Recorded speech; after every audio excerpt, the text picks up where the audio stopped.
Vamos abrir nossas Bíblias em 1 João capítulo 5.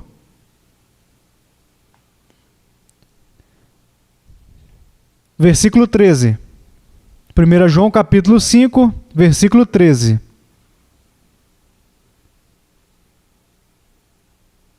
Estas coisas vos escrevi a fim de saberdes que tendes a vida eterna, a vós outros que credes em o nome do Filho de Deus. Vamos ao Senhor em oração. Pai, eu me achego diante de Ti hoje em nome do Teu Filho.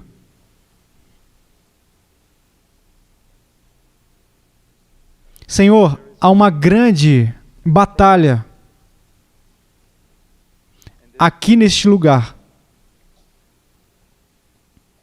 que veio para atrapalhar esse culto.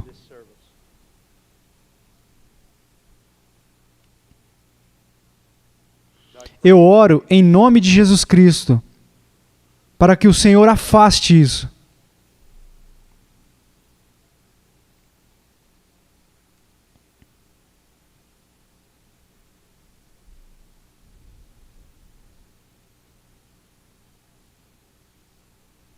E que a Tua palavra seja proclamada. Que o Espírito de Deus opere no coração dos homens.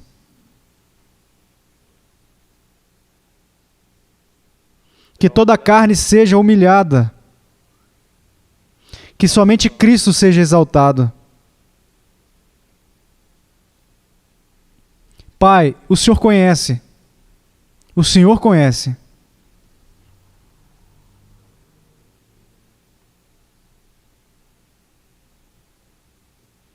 Restaure a obra, Senhor, que o Senhor começou nesta manhã. Não deixe que nada te impeça. Em nome de Jesus. Amém.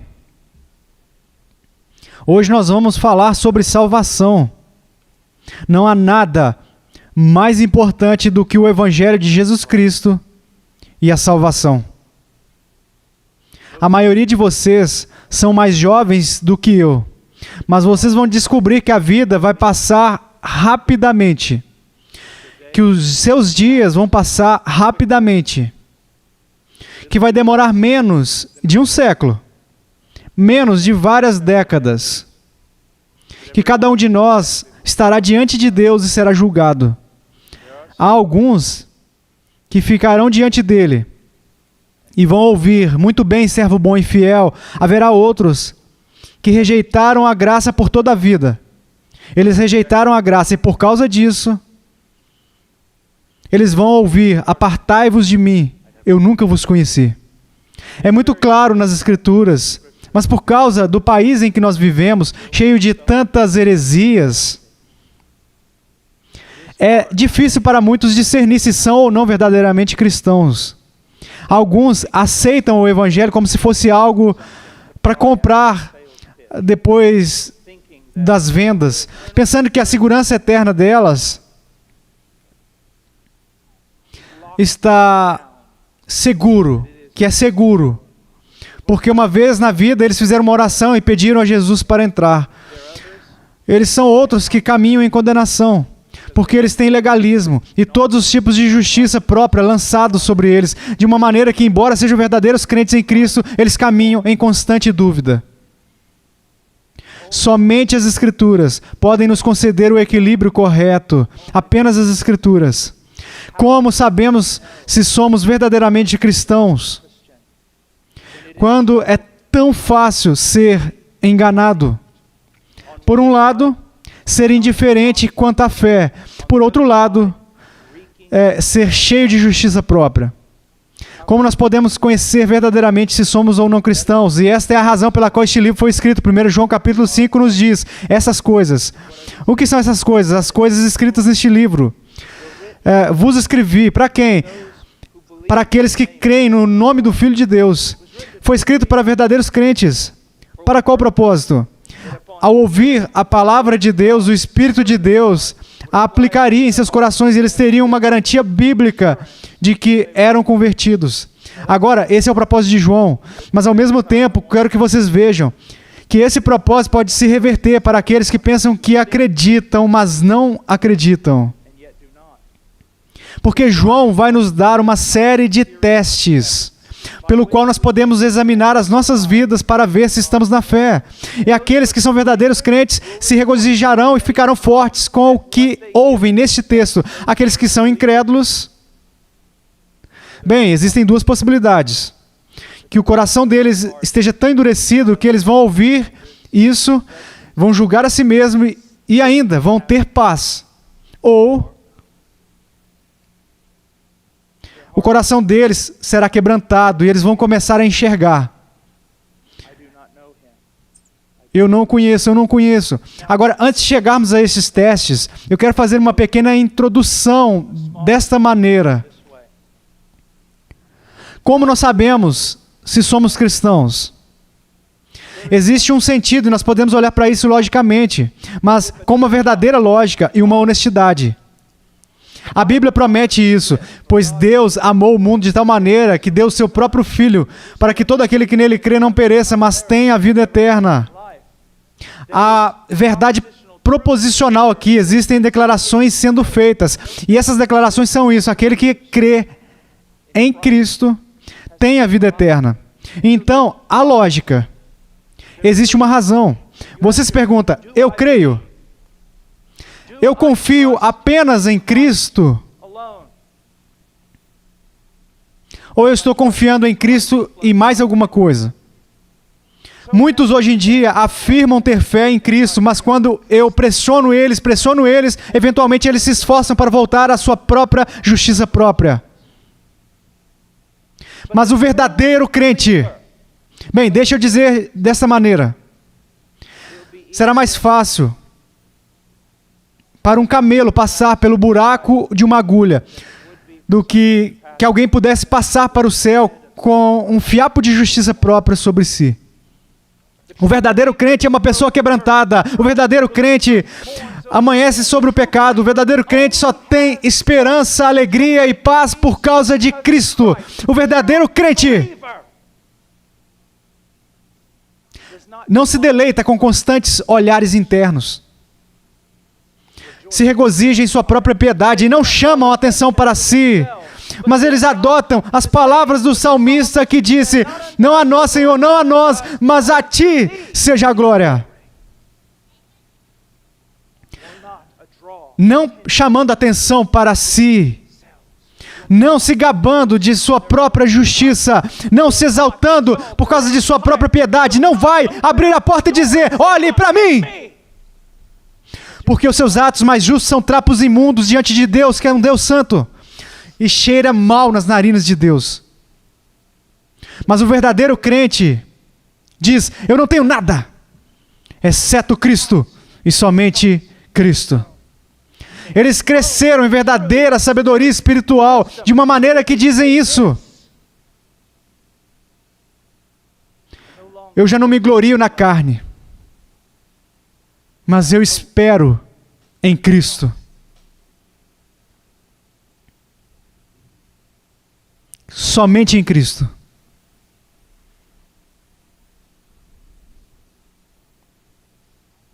Eu sei e vi e vou ver novamente crentes genuínos que lutam com a dúvida da sua salvação. Eu vi isso.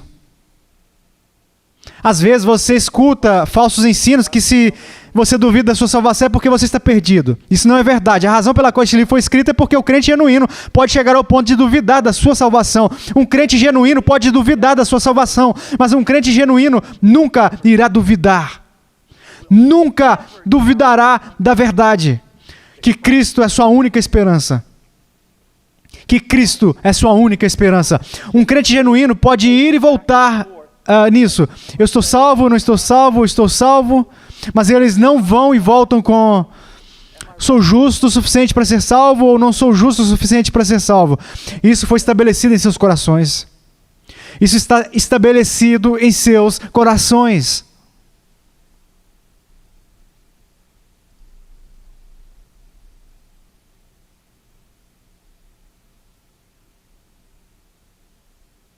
Agora, versículo 13.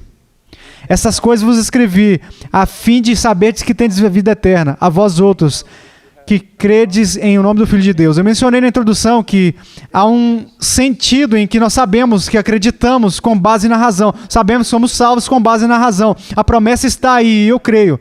Mas há outra maneira. E essa é o testemunho do Espírito em nosso próprio coração. Agora, principalmente, esse testemunho é a grande transformação que ele começa a operar em nós durante todo o curso da nossa vida. Mas também há um testemunho subjetivo do Espírito. Eu sei que naquele dia eu fui salvo, eu me converti. Eu sabia que eu era um filho de Deus. Houve uma garantia, houve uma paz. Sim, era subjetivo, mas mesmo assim real. Algo aconteceu em mim. Foi mais do que simplesmente a adoção de uma moralidade. Era mais do que simplesmente começar uma nova ética. Era mais do que simplesmente aderir a alguma manobra ou movimento religioso. Algo aconteceu dentro de mim. E todo verdadeiro crente vai ter esse testemunho. Com alguns pode ser mais dramático do que com outros, mas mesmo assim é uma coisa sobrenatural, a obra de salvação. E se já somos convertidos, eles serão algo daquele testemunho sobrenatural dentro deles. É a obra do Espírito que habita em nós. Agora, imediatamente as pessoas querem dizer, mas o coração pode ser enganado, e você não deve seguir as emoções, e todas as coisas assim. Isso é verdade, mas ainda não podemos eliminar o subjetivo da vida cristã. Alguma coisa aconteceu. O crente diz, eu fui transformado naquele dia. Algo inexplicável aconteceu em mim. Eu estava nas trevas e eu me tornei luz. Eu não tinha paz, eu estou cheio de paz. Eu não conhecia o amor de Deus e o amor de Deus está sendo derramado no meu coração. Então nós temos a ideia da razão. Temos a ideia do sobrenatural. Algo ocorreu em nós. Algo foi mudado em nós. Então nós temos o nosso texto aqui. O que João basicamente vai fazer é baseado na doutrina da regeneração. Você não pode entender 1 João a menos que entenda a doutrina da regeneração. E qual é essa doutrina? Essa salvação é mais do que simplesmente uma decisão humana. Que quando alguém é verdadeiramente convertido, Deus transforma sua natureza. Ele muda o seu coração e escreve a sua lei em seu coração. E essa é a promessa de toda a nova aliança. Na história de Israel, nós vemos Israel sendo tirado do Egito. E o que nós vemos? Eles receberam a lei, tábuas de pedra, algo externo. Então nós vemos nada além de uma história de desobediência. Então chegamos até Jeremias. Centenas de anos depois, e Deus profetiza, Deus fala por intermédio de Jeremias, e ele diz isso, eu vou fazer uma nova aliança, e tudo será diferente.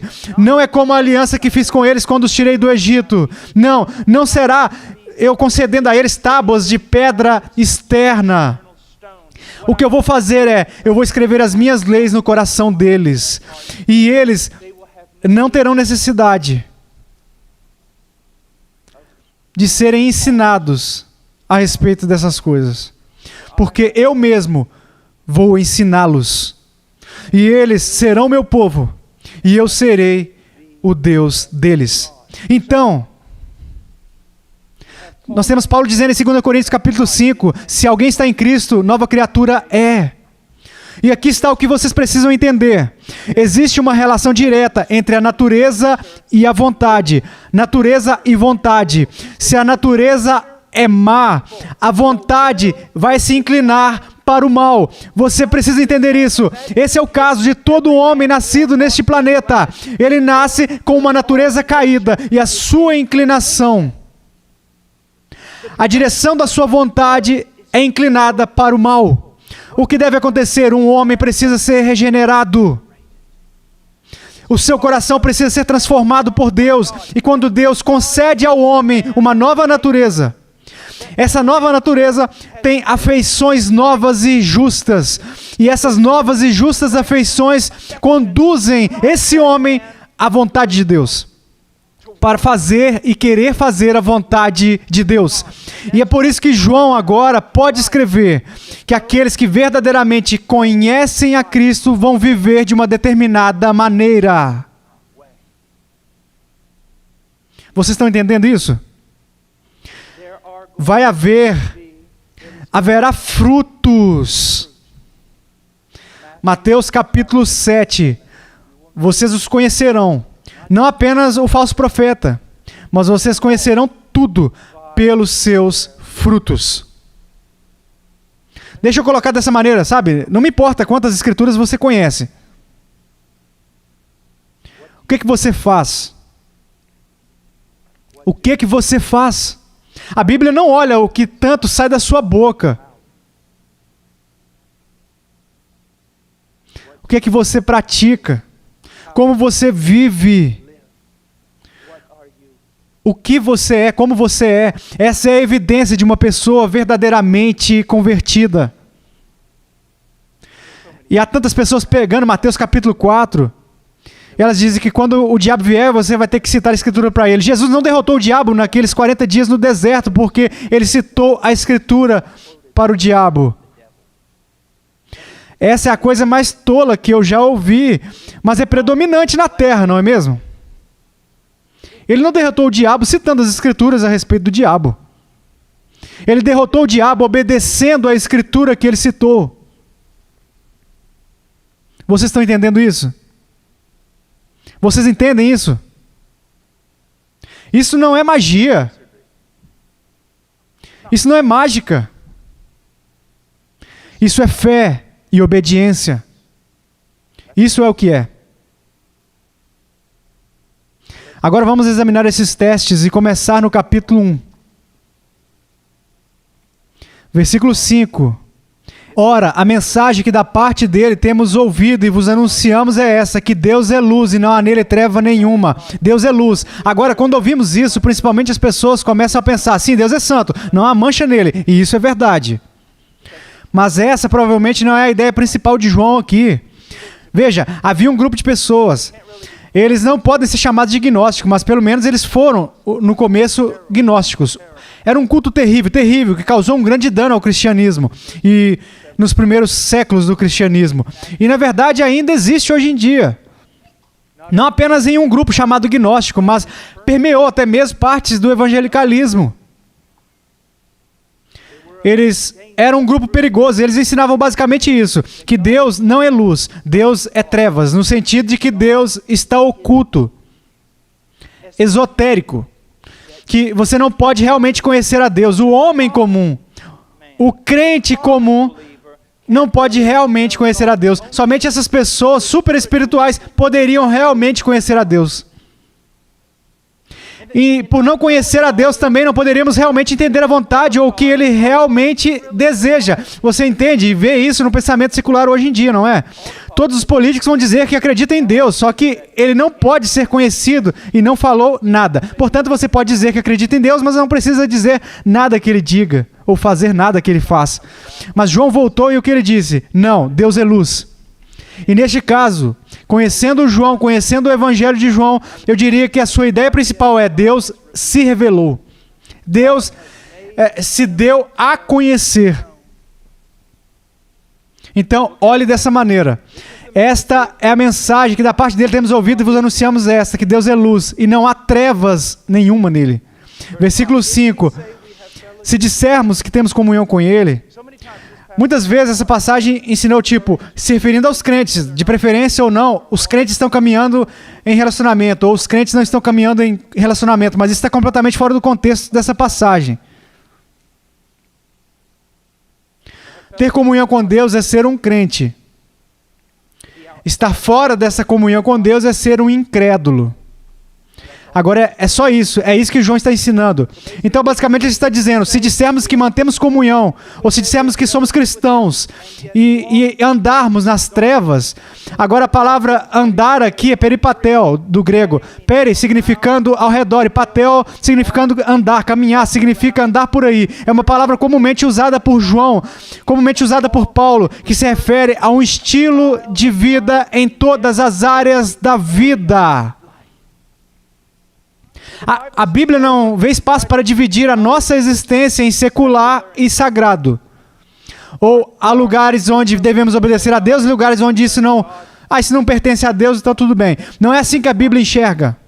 Que todas as coisas pertencem a Deus. E esse nosso estilo de vida, se for honesto, se for a verdade, praticaremos a nossa religião em todos os lugares que caminharmos. Então ele diz, se dissermos que mantemos comunhão com Ele, caminharmos, se somos crentes, e ainda assim, caminharmos em quê? Se o nosso estilo de vida está imerso em trevas. Agora, o que é trevas? Não é o que vocês pensam. É mais maldade do que você realmente crê, e é menos maldade do que realmente você acredita. Você acha que a escuridão teria a ver com algo tipo assim, isso teria a ver com satanismo, ou bruxaria, ou ateísmo? Mas saiba que a ideia aqui é essa. O que é luz? A revelação de Deus. O que Deus revela? Ele nos disse quem Ele é e nos disse o que Ele ordenou. Isso é a luz. Sabemos que recebemos luz. Quem é Deus? Temos luz sobre ela. Qual é a vontade de Deus? Aquele que caminha nas trevas, caminha de uma maneira que contradiz o que Deus nos disse sobre si mesmo. E contradiz o que Deus disse sobre a sua vontade. Isso é o que significa caminhar em trevas. Agora, eu quero que olhemos para algo, porque nós temos que ser muito cuidadosos aqui. Em primeiro lugar, a palavra peripatel está em um tempo presente, denotando a ação contínua. Não é apenas falar sobre um momento no tempo, mas também sobre o estilo de vida de uma pessoa.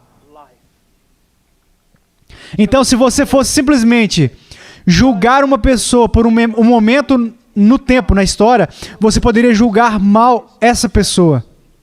Você pode ver um verdadeiro crente cometer uma ação que é pecado e imediatamente os descrever como incrédulos, mas isso não seria bíblico, não seria justo, não seria correto. Ou você pode enxergar uma pessoa com moralidade grotesca e ódio contra Deus. Você poderia vê-los, em um momento, vê-los fazer algo de uma ação justa e chegar à conclusão, eles são crentes. Então você vê esses dois momentos de tensão, esses momentos são enganosos. Mas o que a Bíblia está falando é a respeito de olhar para todo o seu estilo de vida. Como eles vivem durante todo o curso dos seus dias e durante todo o curso de todas as suas atividades. Como eles vivem. Vocês estão entendendo? Agora, aqui está a pergunta para vocês. Vocês caminham nas trevas? E perceba isso, você pode caminhar nas trevas e ser muito moral. Você caminha de uma maneira que contradiz o que Deus revelou a respeito da sua natureza, sobre quem Ele é. Você caminha de uma maneira que contradiz o que Deus revelou a respeito da sua vontade. O seu estilo de vida é uma contradição com a vontade de Deus? Ou está de acordo com a vontade de Deus? Nós poderíamos definir dessa maneira, se quiséssemos voltar ao livro de Efésios. Você está caminhando de acordo com o curso deste mundo, desta era? Você está indo com o fluxo? Ou você está caminhando contra o curso deste mundo, com os seus olhos postos na vontade de Deus, sendo conformado à imagem de Deus? Portanto, essa é a primeira coisa que vocês precisam responder. E esses testes, antes de prosseguirmos, também são muito importantes para os pais. Porque uma criança criada em um lar religioso geralmente vai dizer: eu creio, eu creio, eu creio. E se uma criança disser: eu creio, ninguém nunca deveria olhar para essa criança e dizer: não, você não. Não devemos esmagar o fogo que está dentro deles, mas também não se precipite em sua afirmação dessa fé. Uma coisa apropriada a fazer é dizer: se você crê, você está salvo.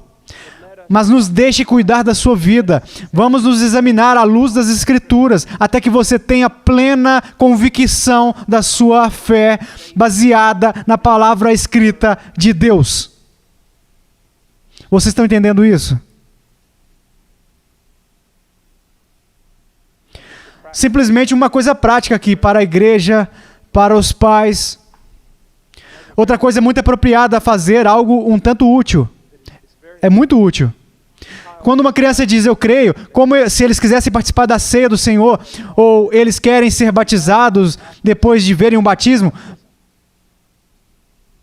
Bem, eu posso fazer isso também? Sente com ele e discuta o assunto com eles, mas depois diga a eles: aqui está o que eu quero que você faça. Domingo, vá até os anciãos. Vá até os anciãos e converse com eles. Bem, pai, você vem comigo? Não. Não, eu não vou. Se você realmente pensa que o Senhor trabalhou na sua vida, vá falar com o irmão Anthony e o irmão Mark. Em seguida, marque uma reunião com eles para que possa discutir esses assuntos com você. É uma maneira um tanto prática de enxergar se alguém quer ser batizado só porque todas as outras crianças foram batizadas. É uma maneira muito prática de enxergar que alguém quer estar na ceia do Senhor só porque viram algumas outras crianças da idade delas na ceia do Senhor. Porque você não gostaria que os anciãos se envolvessem nisso? Dando conselho. E quando você enxerga uma criança que diz: então eu irei aos anciãos porque eu me converti. Uau! E eles se sentam e explicam a fé deles, explicam o que Deus tem operado em suas vidas. É isso. Isso é algo bom. Agora, simplesmente um pensamento prático. Então, o primeiro teste é este: o verdadeiro crente caminhará na luz, como um estilo de vida. Vai caminhar de acordo com o que Deus revelou a respeito da sua natureza e a sua vontade. Agora, se você pegar as minhas palavras e levar a sério neste momento, você deveria estar tremendo. Por quê? Porque os crentes, os verdadeiros crentes, os crentes mais maduros, eles pecam. Mesmo na vida mais piedosa, se costuma dar 2 passos para frente e 3 para trás. Então, o que nós fazemos? Não somos cristãos?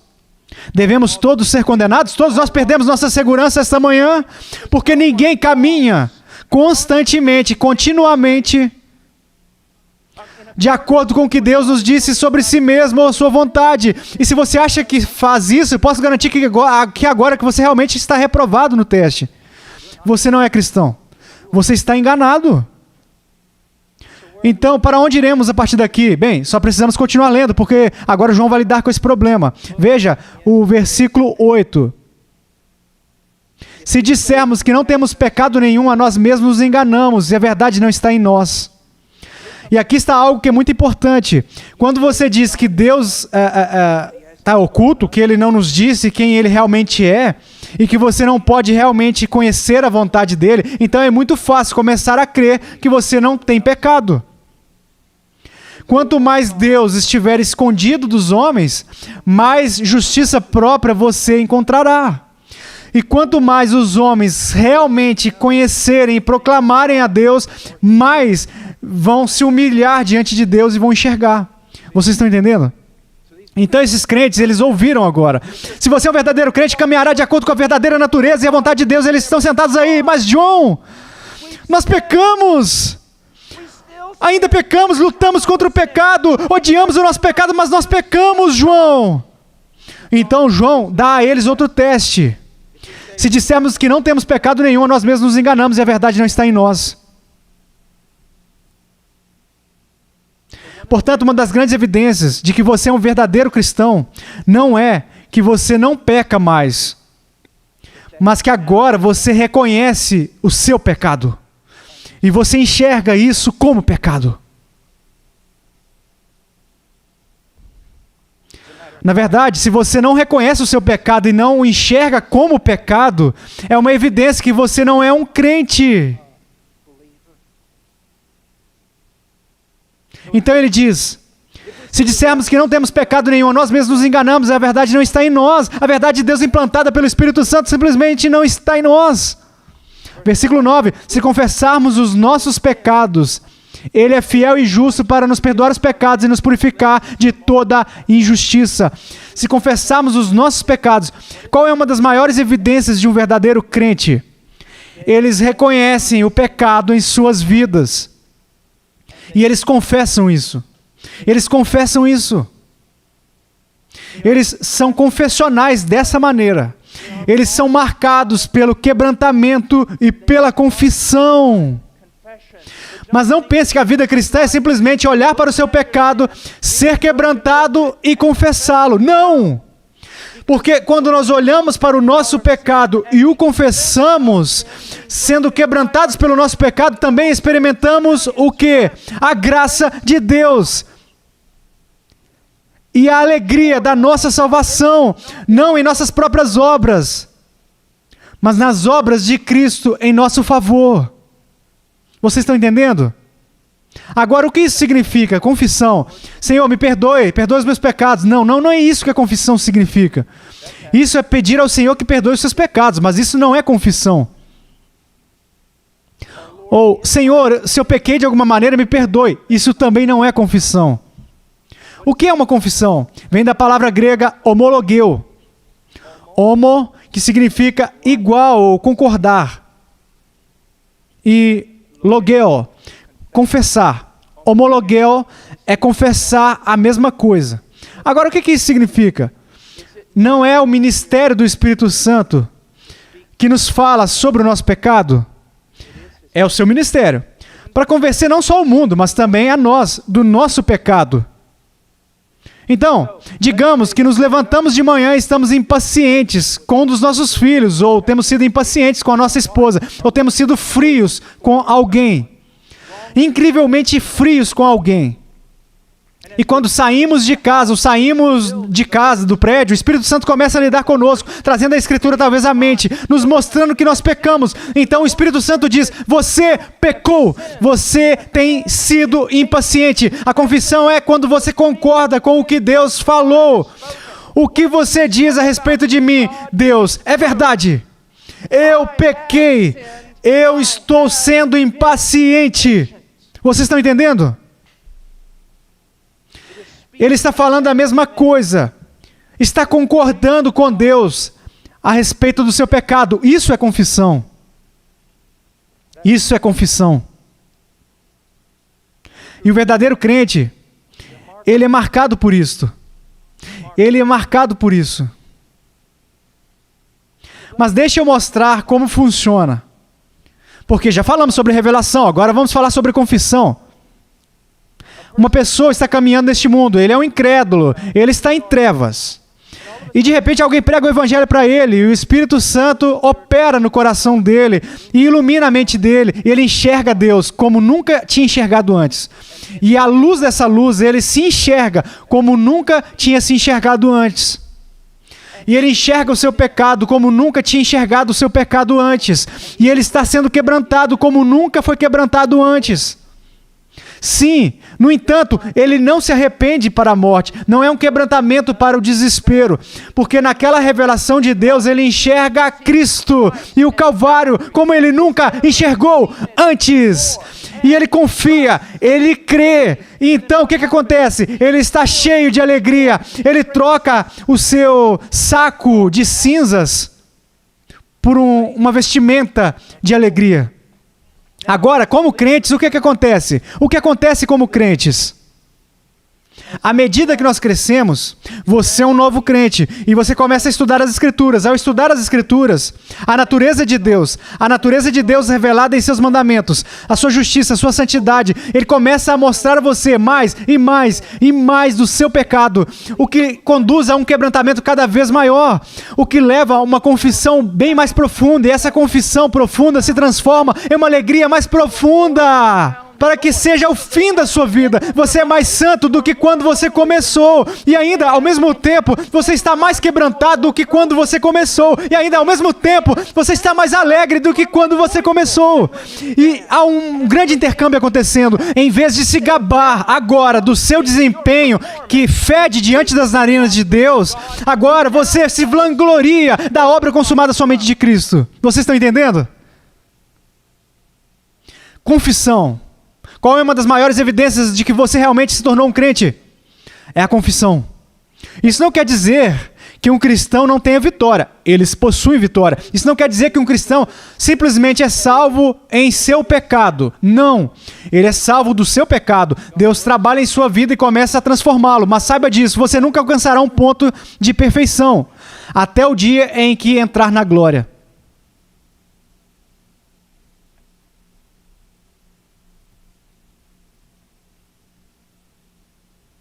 A sua vida é marcada por confissão? A sua vida é marcada por confissão? Você enxerga o pecado de uma maneira diferente agora? Isso o conduz a concordar com Deus e confessar, e às vezes até confessar pecado a um irmão e irmã em Cristo que você prejudicou.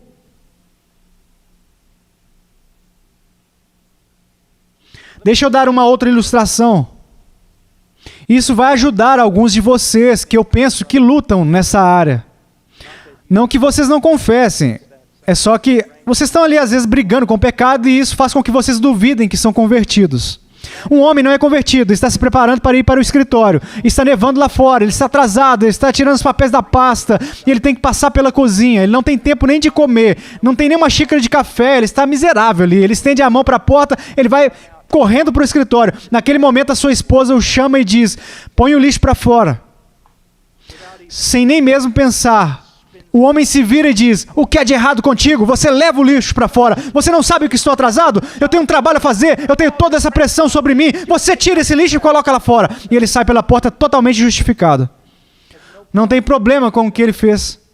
Não há problema algum, ele entra no carro, ele vai tomar um café, ele vai para o trabalho, ele faz a apresentação dele, está tudo ok. 3 meses depois, ele se converteu.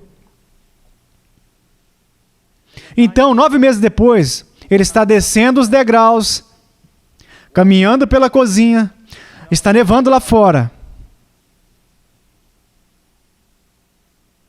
Ele tem todos os tipos de pressão sobre ele, há papéis voando para fora da pasta dele, o chefe dele está simplesmente dando a ele problemas de cima a baixo. Ele está se preparando para sair, de repente a esposa dele desce as escadas atrás dele e ela diz: põe o lixo para fora antes de sair. E sem nem mesmo pensar, ele vai, ele vira, ele diz: o que há de errado com você? Põe o lixo para fora você, não vê que eu tenho um compromisso, eu estou deixando cair jornais, tenho tanta pressão sobre mim. Você diz: bem, irmão Paul, o que aconteceu então? O que a conversão fez com ele? O que a conversão fez? No momento em que ele fez isso, no momento em que essas palavras começaram a sair da boca dele, foi como se alguém pegasse uma faca e enfiasse diretamente no coração dele. E ele resiste contra isso. E ele junta os papéis dele, ele não pede desculpa, ele sabe que está errado, ele está ainda mais furioso agora, ele sai pela porta, ele está miseravelmente nervoso, ele entra no carro e ele vai embora, ele não consegue nem dirigir o carro, ele está miseravelmente nervoso pelo que ele fez. Ele resiste e chega ao escritório, ele tem que entrar e fazer a sua apresentação, e finalmente ele simplesmente olha para a sua equipe e ele diz: olha, eu estarei aqui em 1 minuto, eu estarei aqui daqui 1 minuto. Ele fica de joelhos: ó Deus, me perdoe. E quando ele termina aí, ele pega o celular e ele diz: esposa, eu sinto muito pelo que eu fiz. Me perdoe. Eu não posso entrar aí a menos que você me perdoe. Você não acha que isso é poderoso? Vocês não acham que isso é sobrenatural? Eu estou dizendo que algo aconteceu com este homem. E gradualmente, ele vai começar a sair mais e mais e mais e mais e mais. E vai demorar algum tempo. Mas quando a sua esposa descer e dizer para ele tirar o lixo, ele vai dizer, eu não posso, agora. Ou, ok, eu vou. Porque você não está mais consumido consigo mesmo. Deus trabalhou em seu coração. Você está entendendo? É disso que nós estamos falando. É por isso que eu não suporto esses extremos. Esse extremo onde você simplesmente não se preocupa com o pecado. Sim, eu sou um crente. E esse outro extremo. Bem, você pecou, então está perdido. Ambos são mortais. Você entende? Você pode caminhar por 1000 milhas dessa maneira, 1000 milhas daquela outra maneira e estar na falsidade. Mas caminhar, na verdade, é como caminhar no fio de uma lâmina de barbear. E há valas em ambos os lados e você pode cair nelas. Evite os extremos. Nós somos um povo transformado. Nós podemos dizer que sim. Se um cristão alguma vez colocar uma camiseta transformado, então eu diria que ele é um herege, a menos que ele coloque nas costas e ainda sendo transformado. Fundamentalmente, transformados por natureza. Mas a resolução dessa transformação será para toda a vida.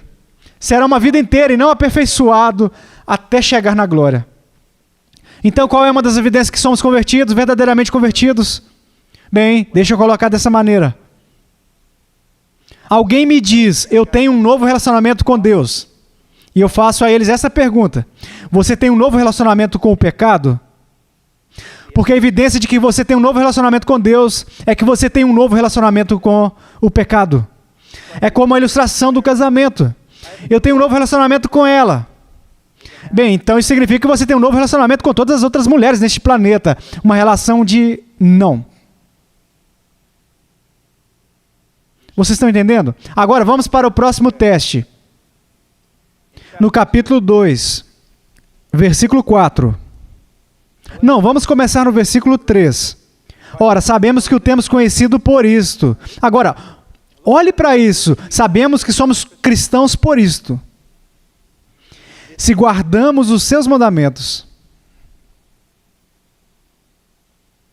Agora, João vai ser muito mais ousado. Aquele que diz, eu o conheço e não guardo os seus mandamentos, é mentiroso. Agora, vamos parar aqui por um momento. Se eu ganhasse um níquel para cada vez que alguém nos Estados Unidos me dissesse, bem, eu sei, eu vivo no mundo como o diabo e tudo mais, mas você não sabe o que está dentro do meu coração. Eu realmente o amo, eu realmente conheço ele. Qual que é a resposta para isso? João fornece a resposta. Aquele que diz, eu o conheço e não guarda os seus mandamentos, é mentiroso. Agora, de novo, a ideia de guardar aqui está no tempo presente. Está falando sobre um estilo de vida. Ele não está falando sobre perfeição, vida sem pecado, mas ele está falando sobre um novo relacionamento com os mandamentos de Deus. E vamos voltar agora.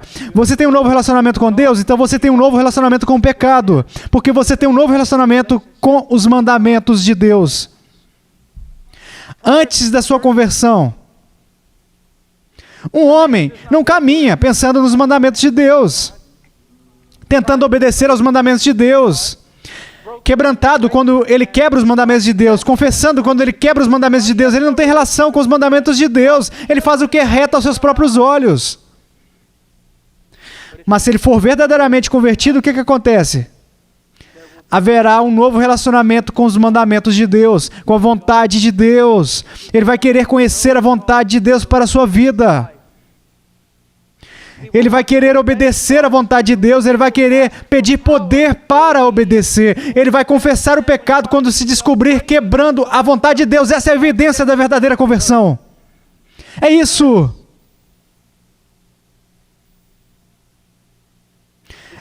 É encontrado em vocês? É encontrado em vocês? De novo, não estamos falando sobre algum fariseu hipócrita. De jeito nenhum.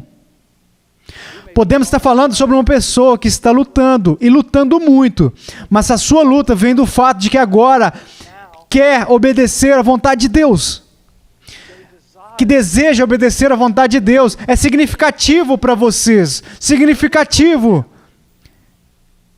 É precioso para vocês.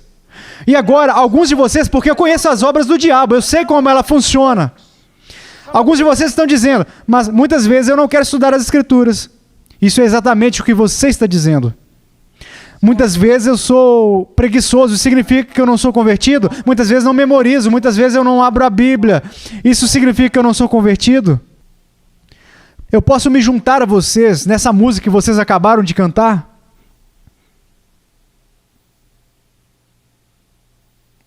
Nenhum de nós estuda a palavra como deveria. Nenhum de nós memoriza a palavra como deveria. Mas aqui está algo que eu sei. Antes da conversão, isso não me incomodava.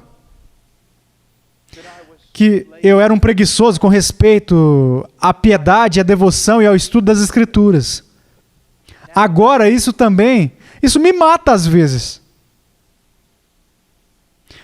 Pô, você é um pregador. Como você pode não querer levantar da cama agora e estudar? Você está entendendo? Se você luta com isso, e eu sei que vocês fazem, se você luta com isso, isso também me diz algo sobre você. Você entende? Se os homens são verdadeiramente, radicalmente depravados, então não há virtude ou desejo de Deus neles, a parte da obra do Espírito. E no entanto, você está sentado aí dizendo, eu desejo ser mais como Ele, eu quero conhecê-lo melhor, eu quero obedecê-lo mais. E isso me mata quando eu não realizo exatamente as coisas que eu desejo. Isso me diz que algo aconteceu com você. Mas você vai ter um novo relacionamento com a sua palavra, você vai. Me escutem, jovens. Me escutem, porque vocês não conhecem o que vocês pensam que conhecem.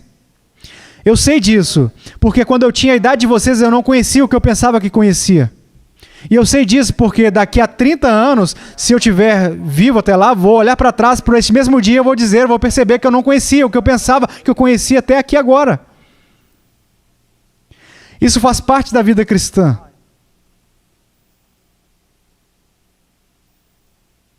Haverá provações na vida de vocês. Vai haver sofrimento.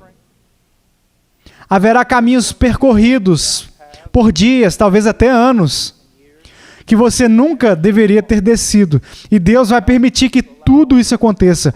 Não porque Ele não goste de você, mas porque Ele te ama.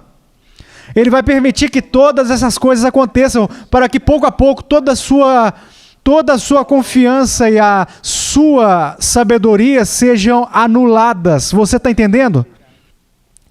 E você não vai mais fazer como Israel fez no livro de Juízes, fazer o que é reto aos seus próprios olhos. Mas você vai procurar viver de acordo com seus mandamentos. Não pelo que você enxerga, não pelo que você sente, nem mesmo pelo que você pensa. Mas assim diz o Senhor. Ele vai se tornar o guia da sua vida. Então, se Ele disser fique, você vai ficar. Se Ele disser corra, você vai correr. Se Ele disser ande, você vai andar. Agora vamos para outro teste. Versículo 6 do capítulo 2. Aquele que diz que permanece nele, esse deve também andar assim como ele andou. Eu já li isso antes, eu vi os olhares na face das pessoas. Se eu li a face das pessoas corretamente, em que ao ouvir este texto foi o último prego em seus caixões. O que você quer dizer? Aquele que é salvo vai andar como ele andou? Não estamos falando sobre João aqui. Nem mesmo estamos falando sobre o apóstolo Paulo. Estamos falando sobre Jesus. O homem perfeito, sem mancha nem mácula. Sem contaminações nem imundícia, sempre fazendo a vontade de seu Pai, o único a passar para a glória, baseado em sua própria justiça. Você está dizendo que para ser cristão eu devo andar como ele andou, ou isso será a prova disso? Bem, é isso que João diz. Isso é o que ele diz claramente. Ele diz, aquele que diz que permanece nele, esse deve também andar assim como ele andou. Mas o que isso significa? De novo, não estamos falando sobre uma conformidade perfeita. Estamos falando de telos e meta. alvo, linha de chegada, sobre o que estamos falando aqui. Qual é o grande objetivo, alvo da sua vida? Com quem você quer se parecer? Quem você está procurando imitar? Quando eu era pequeno, muitas vezes eu tinha medo do meu pai, mas sempre eu respeitei o meu pai. Ele era um homem grande, ele tinha praticamente o meu tamanho, a minha altura, mas ele era muito mais forte, muito maior. E nós saíamos quando eu era pequeno e alimentávamos cavalos, principalmente no inverno, quando toda a neve e o gelo vinha e não havia água para os cavalos ou para o gado. E quando ia sair e passar pelo gelo, eu carregava água em grandes baldes. E ainda eu me lembro do meu pai até hoje, estendendo a mão e pegando o balde com uma das mãos e o outro balde com a outra mão. E de pé ali segurando aquilo e simplesmente caminhando pela neve. E eu sempre quis ser como ele. Ele queria que eu fosse assim quando eu tivesse 6 anos. E eu alcançava, eu pegava o balde, eu pegava o outro balde. Então eu tentava colocar o meu pé na pegada dele. E honestamente, eu parecia uma aranha bêbada. Se você tivesse me visto, você ia rir. Se você fosse menos que um homem bom, você teria zombado, escarnecido de mim. Mas não havia dúvida na mente de ninguém. Esse menino quer ser como o pai dele. Ele estava tropeçando, caindo, escorregando, mas ele não poderia dar o mesmo passo. Mas ainda se não havia dúvida. Ele queria ser como alguém, e esse alguém era o seu pai. Agora, eu posso fazer a vocês uma pergunta? Com quem você quer parecer? Agora,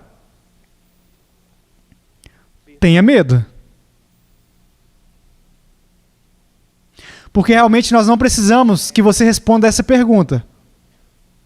Já sabemos disso. Não porque somos profetas, não porque podemos olhar para dentro do seu coração. Tudo o que nós precisamos fazer era abrir os olhos. Está tão oculto quanto você pensa. Agora, eu estou dizendo isso em relação a você, em relação a mim, em relação a todos nós. A pessoa com quem você realmente espera se parecer é um tanto evidente. É muito evidente. Falando como o mundo, agindo como o mundo, se vestindo como o mundo, fazendo tudo o que o mundo faz. Tendo os mesmos heróis, tendo as mesmas paixões e desejos. Então tudo o que está dizendo a todos é que você ama o mundo. Você ama o mundo. Ou você quer ser como Cristo? Muitas coisas são ensinadas sobre a masculinidade que são tão erradas. Como se alguns dos nossos personagens históricos, sabe? Até mesmo John Wayne, ou Terry Roosevelt, ou exploradores, ou isso ou aquilo, são homens a imitar. Não, eles não são, a menos que o tenham feito para a glória de Deus. Eles não devem ser imitados. Porque nós estamos falando sobre um homem como John Wayne, ou Hércules. Estamos falando sobre ser um homem como Jesus Cristo.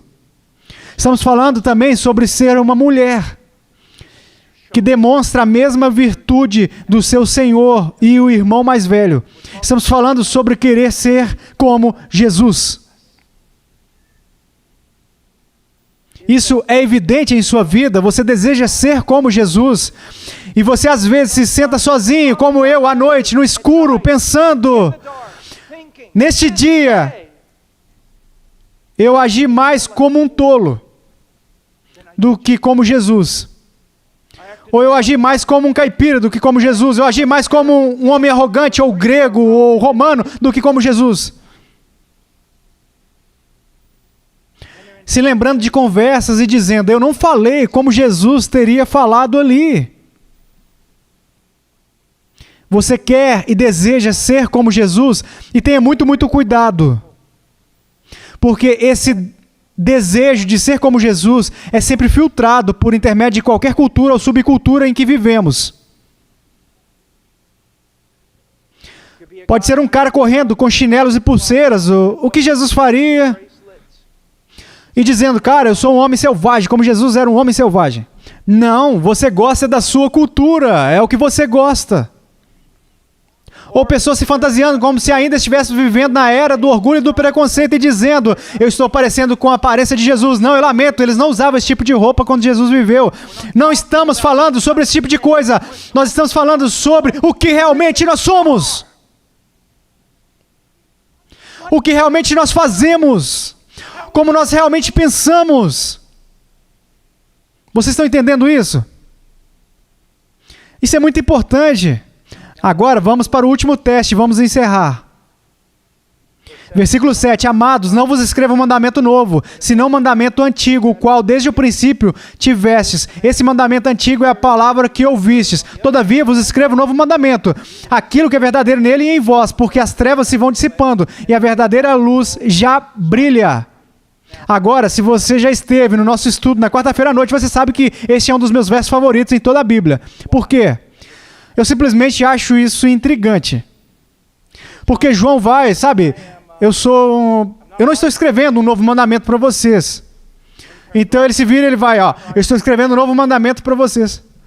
E você só olha, João, você tem que decidir, você está escrevendo um mandamento antigo, um novo mandamento? Ele diz, não, eu estou escrevendo os dois. O que ele quer dizer?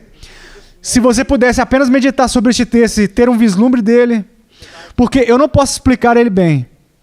Nem mesmo o que está no meu coração sobre isso. Ele está dizendo o mandamento de amar. É um mandamento antigo, desde o início. Sempre foi. A marca de quem conhece a Deus é o amor.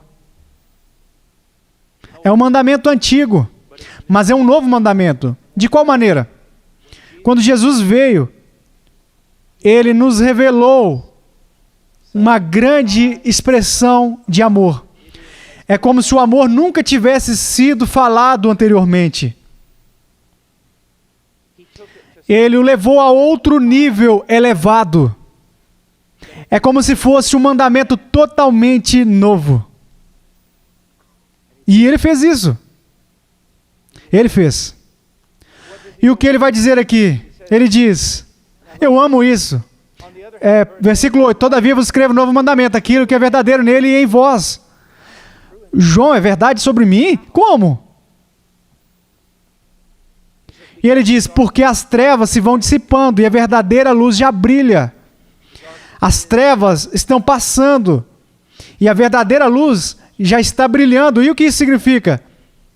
Tem muito a ver com revelação, mas também tem muito a ver com santificação. As coisas antigas se passaram. Em certo sentido, todas elas faleceram. Você vive em um reino completamente diferente, em uma esfera completamente diferente, 2 Coríntios 5. Mas o resultado disso, conforme você segue em frente com o Senhor, Ele vai ser fiel.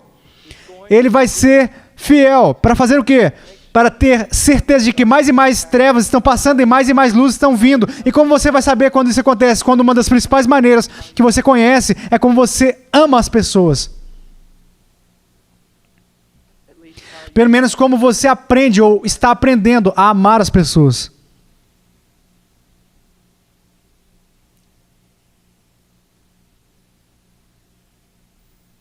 A única coisa que eu mais gosto, a única coisa que eu vejo debaixo de uma luz tão nova como nunca vi antes, mesmo que eu pudesse ter falado a coisa correta com a minha boca, foi isso, na nova aliança. O amor é tudo.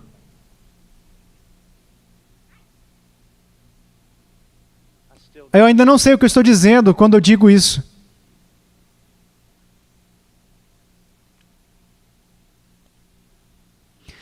Isso realmente é verdade. Que se você amar o Senhor, seu Deus, com todo o seu coração, alma, mente e força, e você amar o seu próximo como a si mesmo, que você estará cumprindo a lei de Deus. E a maior expressão de maturidade bíblica é o amor. Realmente é o amor. Então, um homem pode correr pelas selvas sendo perseguido pelos inimigos. Um homem pode dar tudo o que ele possui muitas vezes. Um homem pode se desgastar. Mas se ele não tiver amor, ele não é nada. Ele não fez nada. Ele não realizou nada. Qual é uma das maiores evidências de que você é um crente? Que você ama. E só para você saber como isso é importante, você conhece a advertência que Cristo nos dá no julgamento das nações, das ovelhas e dos bodes, que vai haver uma separação. As pessoas interpretam mais essa passagem, elas lêem essa passagem e dizem, essa passagem prova que nós precisamos, dar comida aos famintos e vestir os pobres e visitar as pessoas nas prisões e ter um ministério na prisão. Isso não é o que aquele versículo significa, não é isso que essa passagem significa. Agora, nós precisamos alimentar os pobres, precisamos ter ministérios na prisão e precisamos fazer todas essas coisas, mas não é sobre isso que o texto está falando. Você entende como pode citar um texto e simplesmente interpretá-lo totalmente fora do contexto? Jesus não está dizendo que eu era um assassino na prisão e você me visitou. Não é isso que ele está dizendo. O que ele está dizendo?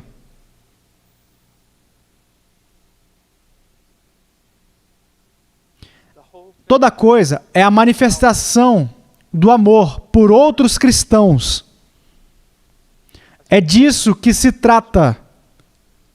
Você diz o que você quer dizer. Deixa eu dar uma ilustração. Estamos nos encontrando em uma floresta fora de Roma. Somos uma religião criminosa. Somos cristãos.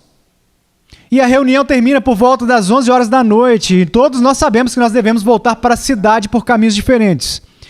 Vai para casa, vai para a cama, e por volta das 4 da manhã, alguém batendo na sua porta, você abre a porta, é um dos crentes, e ele diz, você tem que se encontrar e voltar comigo para a floresta, venha. Então você se veste, você pega o caminho de volta para a floresta, há uma reunião ali, todos os crentes. O que aconteceu? Um dos anciãos se levanta e diz, 2 dos nossos homens, no caminho de volta, foram presos pelos soldados. Eles foram encontrados com alguns pergaminhos. Eles foram enganados e agora eles estão presos. Eles foram espancados e foram jogados na prisão. Bem, muitas prisões ao redor do mundo, você pode não saber disso. Se alguém de fora não trouxer remédios, comidas e roupas, você vai morrer. Então eles disseram, temos que fazer algo. E 2 jovens crentes pularam imediatamente, cheios de zelo, como alguns de vocês universitários, cheios de zelo. Vamos levar a roupa para ele. Vamos pegar o remédio, nós vamos pegá-lo. Então um cara mais velho como eu se levanta e diz, lindo, se senta por um minuto. Você não sabe o que está dizendo. Você vê, quando você vai e você pega aquele remédio, aquela roupa e tudo mais, e você leva até aquela prisão, eles vão saber, você também é um crente. E se eles souberem, eles não vão estar de bom humor. Eles vão bater em você, vão tirar sua roupa e vão te jogar na prisão. Você sabe o que você está dizendo? Como você diz, eu vou lá? Então, um grupo salta de algum lugar da igreja, pula um grupo de pessoas e diz, isso é simplesmente estúpido, isso é ridículo, nós estamos cansados disso, acreditamos em Jesus também, mas nós continuamos vendo essa igreja ficando mais e mais radical, e estamos cansados disso, achamos que vocês são loucos, nunca fomos chamados para fazer esse tipo de coisa, eles foram pegos, é problema deles, Deus sabe o que está fazendo, estamos fora daqui. E eles vão embora. E o que você acabou de ver? A divisão das ovelhas e dos bodes diante do dia do julgamento. Então 2 anciãos se levantam e disseram, olha, nós criamos nossas famílias. Jovens, se sentem. Não queremos que vocês vão. Nós criamos nossa família, nossos filhos estão crescidos. Nos dê as coisas. E assim todas as pessoas voltaram para casa e eles são pobres, são servos, escravos. Eles pegam os remédios, vão comprar, eles fazem tudo o que podem fazer, eles se sacrificam em tudo. Eles se encontram na floresta, os 2 anciãos levam a comida, as roupas e os remédios para irem ministrarem aos irmãos na prisão. É disso que Jesus está falando. Ele está basicamente dizendo isso, uma das maiores, se não as maiores evidências de que você crê nele e que você o reivindicou como Senhor, é que você ama os irmãos. Você ama os irmãos. Agora, eu sei que há pessoas nesta igreja, muitos queridos irmãos e irmãs em Cristo, que são convertidos, que fariam isso. Eu sei disso, e isso é maravilhoso. E o que eu vou dizer agora, por meio da igreja, não é de maneira alguma para menosprezar, desfazer disso. Eu sei que vocês fariam isso. Mas igreja, se lembre disso. Nós temos irmãos e irmãs em Cristo na prisão. Nós temos irmãos e irmãs em Cristo necessitados. E talvez como corpo devêssemos dar mais atenção a isso. Vocês não acham? Eu sei que tem gente aqui que daria tudo o que tem a fim de ajudar um irmão ou uma irmã em Cristo. Eu sei que vocês fariam isso, mas assim como eu, muitas vezes nós esquecemos, não é? Quantos de nossos irmãos e irmãs em Cristo estão sofrendo e passando necessidade? Nós precisamos colocar isso diante do outro o tempo todo. Como nós podemos ajudar? Como podemos ajudar? O que nós podemos fazer? Alguém me disse há muito tempo atrás, você mora nos Estados Unidos, não precisa ficar assim. Então, eu posso escolher. Por causa dos irmãos e irmãs em Cristo. Vamos simplesmente pensar sobre isso.